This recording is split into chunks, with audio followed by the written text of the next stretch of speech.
In this video, we'll take a look at the last piece of our account class, which is the getName method declared at lines 16 through 19. Just like the setName method, getName, of course, has its own method name, and it uses the Pascal case naming convention with a capital first letter and each subsequent word capitalized as well. This particular method does not require any parameters to perform its task. The getName method already knows about the data that's stored in the account object, and its sole purpose is to give back to the client code that calls getName whatever the current value of the name instance variable is. And it's going to give that information back as a string, which is the return type of the getName method. So the parameter list in this case is empty because getName already knows about the data it needs to manipulate, whereas setName doesn't know what value to place into the instance variable unless you give it that value, which is the purpose of the parameter called account name back in the setName definition. And of course, you can have methods that have many parameters as well.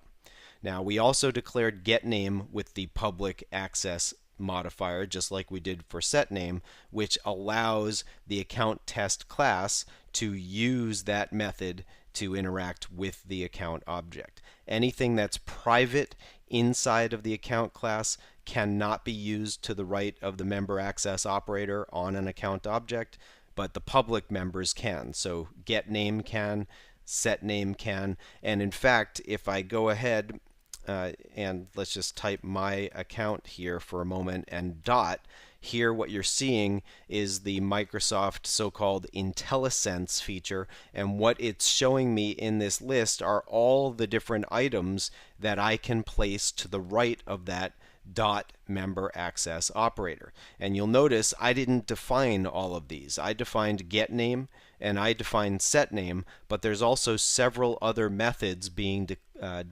displayed here that are part of every single class you create, and that's a concept that we'll talk about in more detail in a subsequent lesson when we discuss the concepts of inheritance in C#.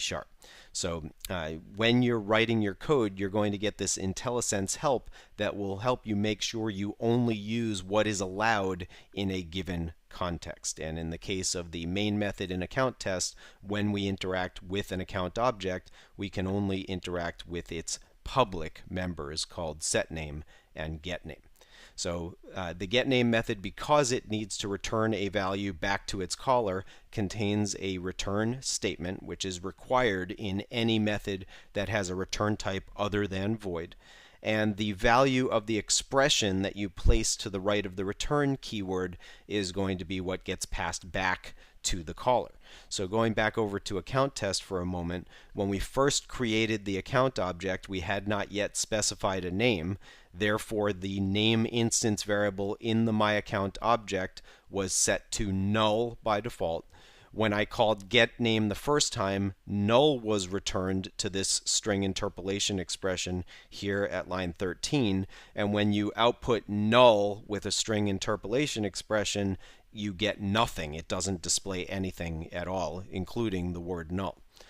Later on, after we set the name, however, when we then called getName, it returned whatever the string was that was now stored in the myAccount object. So when we ran the program initially, that was Jane Green.